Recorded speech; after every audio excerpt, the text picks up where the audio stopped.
जिंदाबाद जिंदाबाद जिंदाबाद National Women's Union जिंदाबाद जिंदाबाद National Women's Union जिंदाबाद जिंदाबाद All India Women's Federation जिंदाबाद जिंदाबाद All India Women's Federation जिंदाबाद जिंदाबाद लाल झंडा करे पुकार लाल झंडा करे पुकार BRMU करे पुकार All India Women's Federation करे पुकार इनकलाब जिंदाबाद National Women's Union जिंदाबाद All India Women's Federation जिंदाबाद NPS go back NPS go back NPS go back पुराना पेंशन लागू करना होगा पुराना पेंशन लागू करना होगा इनकलाब जिंदाबाद National Women's Union जिंदाबाद All India Women's Federation जिंदाबाद जिंदाबाद मिश्रा जिंदाबाद इनकलाब। जो आज भारत सरकार रेल को बेच रही है, कौड़ी के भाव में कॉरपोरेट जगत को देने का बात सोचा है, AIRF उसका विरोध करती है। सबसे बड़ा मुद्दा है वो है NPS को वापस करना और OPS को पुनः बहाल करना। सरकार बोलती है कि हमारे पास फंड नहीं है, इसलिए हम OPS नहीं देंगे। सरकार से AIRF और हम लोग मांग करते हैं कि आप बताइए कि विधानसभा सदस्य, विधान परिषद सदस्य, राज्यसभा सदस्य और लोकसभा के सदस्य के ऊपर कितना खर्चा हो रहा है पेंशन पर, जो OPS के तहत पेंशन ले रहा है, वो सरकार डिक्लेयर करे और बताए भारत की जनता को कि बिना काम किए हुए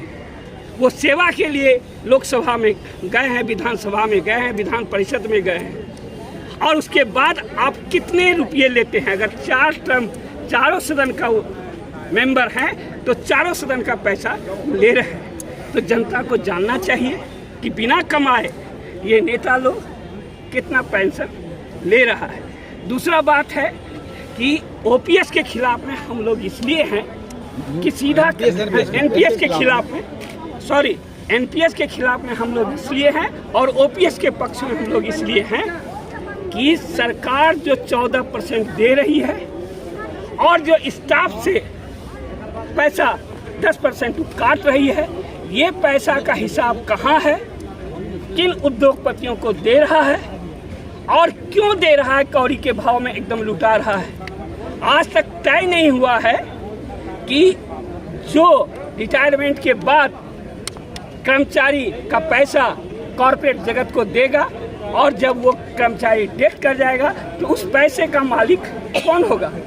कंपनी होगा। आज तक भारतवर्ष में आप देखें हैं कि जो भी पैसा बैंक में या जो भी संपत्ति आपका है वो आपके परिवार के लोगों का हक है, लेकिन सरकार ऐसा नहीं कर रही। दूसरी बात, आज आप देखिए रेल भारत सरकार का है, भारत की जनता का है। रेलवे ट्रैक, रेलवे स्टेशन, इस सभी पर प्राइवेट ट्रेन चलेगी, सभी पर प्राइवेट ट्रेन चलेगी और उसका मुनाफा कौन लेगा, कॉरपोरेट जगत। आज हजारों रेल मजदूर अपना जान देकर रेल में कटकर अपने जान की आहुति देकर रेल का निर्माण किया। आज क्या हो रहा है, आज हो रहा है कि सारे ये जो मेहनत करके रेल का निर्माण किया, पूरे भारतवर्ष को एक किया, पूरा जंगल से लेके हर जगह जहाँ पर एक मनुष्य को जाना मुश्किल था, रेल कर्मचारी अपना जान की आहुति दे करके रेलवे ट्रैक को बिछाया गया और आज उसका सारा का सारा मुनाफा जो भारतीय जनता का हक है, रेल मजदूरों का हक है, उसमें सीधा का सीधा ये सरकार कॉरपोरेट जगत को दे रही है। इसलिए हम लोग आज जो यहाँ मीटिंग कर रहे हैं उसका मुख्य मुद्दा है कि रेल को बचाना है, देश को बचाना है और और न्यू पेंशन स्कीम को वापस करना है और ओपीएस को लागू करवाना है, वापस लाना है। और खाली जो पद है उसको हम बेरोजगारों के लिए ट्रेड एक्ट अप्रेंटिस के बहाली के लिए हम लोग आंदोलन कर रहे हैं और सरकार पर दबाव दे रहे हैं कि खाली पद को जल्द से जल्द भरा जाए और रेल को बेचना बंद करें और एनपीएस को तुरंत वापस करें, ओपीएस को तुरंत लागू करें। नहीं तो अब नवंबर में हम लोग स्ट्राइक बैलेट लेने जा रहे हैं और जनता से, एक्ट अप्रेंटिस से, बेरोजगार से हम अपील कर रहे हैं कि आप सबों का डिमांड है इसके बाद जो हम हड़ताल में जाएंगे, इस तानाशाही सरकार के खिलाफ में आप लोग साथ दीजिए और हर हालत में 24 के पहले हमको रेल को बेचना बंद कराना है, ओपीएस को वापस लाना है और खाली पद को भरवाना है और नहीं तो रेल का चक्का जाम करना है। हम ईस्टर्न रेलवे मेन्स यूनियन की ब्रांच सेक्रेटरी हैं, वर्कशॉप ब्रांच के, जमालपुर वर्कशॉप ब्रांच। सर, विषय में कुछ जानकारी दें। हम लोग all India act apprentice association के द्वारा आए हैं यहाँ पर है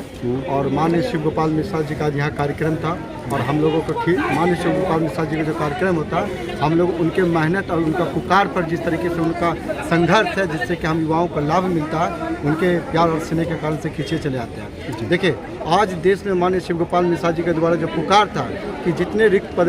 खाली है उन पर सभी रेल अप्रेंटिसों को बहाल करना चाहिए, उनके प्रयास से कुछ तो काम हुआ है, लेकिन केंद्र सरकार धीरे धीरे कई मुद्दों पर ला करके इन बच्चों को धीरे धीरे बाहर करने का भी साजिश जो रचा, उनके खिलाफ भी सर के द्वारा हम लोगों के लिए प्रयास किया जा रहा है। और भी कई मुद्दे हैं अप्रेंटिसों को लेकर के, जैसे बचे हुए छात्र 109 बैच का है और जो लोगों का अंतिम कटअप का मांग है और जीएम पावर को लेकर के मांग है, इस सभी मुद्दों को लेकर के एक बेहतर विकल्प के रूप में कि अप्रेंटिसों का जो सिर्फ 20,000 सीट मिला है उन पर संपूर्ण इसका अधिकार मिले। आने वाला दिन अगर ऐसा नहीं होता है तो बिल्कुल हम लोग विरोध प्रदर्शन में जाकर के बड़े पैमाने पर सरकार के ओंकार भी भरने के लिए तैयार है और माननीय श्री गोपाल मिश्रा जी के साथ चल करके इस लड़ाई को पूरा सफल करेंगे, पूरा विश्वास के साथ। परिचय, नाम Chandan Paswan, all India act apprentice association के राष्ट्रीय।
शिव गोपाल मिश्रा जी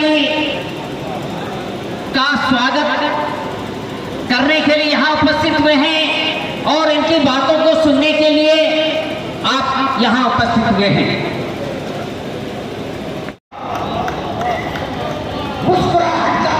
कोई मोल नहीं होगा। आज फिर वक्त आ गया, उनको इस संगठन पर गर्व होगा कि फेडरेशन का इतिहास पुष्पांजलि देने का काम कर शहीदों को भी का हर नौजवान, चाहे वो ग्रुप डी हो या। आज ये मेन जो बैठक का या ये मीटिंग का जो आयोजन रखा गया है भागलपुर, इसका मेन एजेंडा क्या है?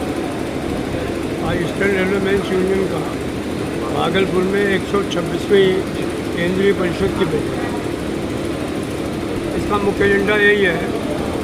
कि जो हमारे रेल कर्मचारियों के सामने दिक्कतें हैं, परेशानियां हैं, उनके बारे में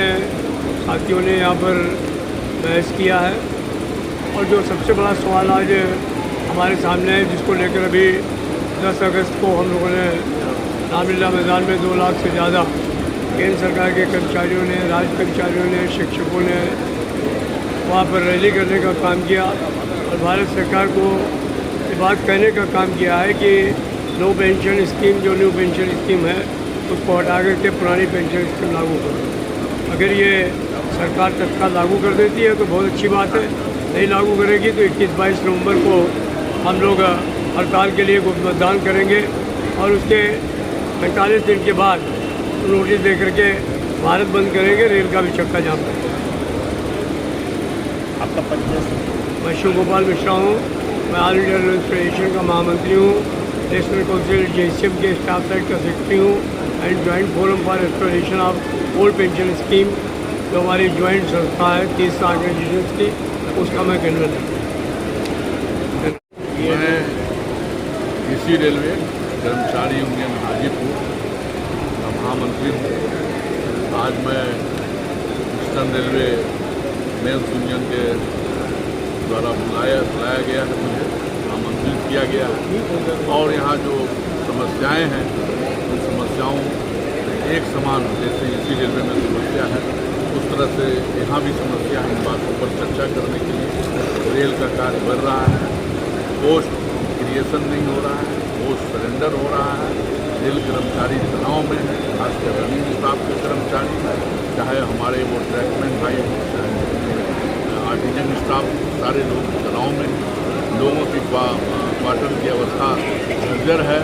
मेडिकल सुविधा का अभाव है। इन सारे सवालों को हम लोगों ने यहाँ पर चर्चा करने का काम किया, लेकिन अभी मुख्यतः मेरी लड़ाई है कि पुरानी पेंशन को वापस किया जाए, उससे मैं मजबूती प्रदान करने के लिए। और डेट फिक्स हुआ, जब डेट फिक्स हुआ तो वो कुछ और डेट था। उस डेट में हमारा सेंट्रल काउंसिल मीटिंग होना था, लेकिन कुछ ऐसी बातें हुई जिसकी वजह से डेट को एक्सटेंड किया गया और अगला डेट 29 सितंबर को रखा गया। जो आज 29 सितंबर है, ये हमारे हम और आपके लिए, आप लोगों के लिए सौभाग्य का दिन है, खुशनसीबी का दिन है कि इतने बड़े लीडर जो लाइन लगी रहती है। किस शायर ने क्या खूब कहा है, दिल के बहुत खूबसूरत हुआ। मिश्रा जी के लिए, शिव गोपाल मिश्रा जी के लिए एक ये शेर है कि श्री अमित घोष की इशारतन हमसे कहा जा रहा है कि आप मुख्तसर में अपनी बातों को रखें, बाद में फिर एक बार मौका दीजिएगा सर। मैं इनके महामंत्री का भाषण समाप्त होने के बाद मुझे एक बार थोड़ा मौका देंगे तो मैं और उनके कहे हुए बातों पे शेर कहूँगा।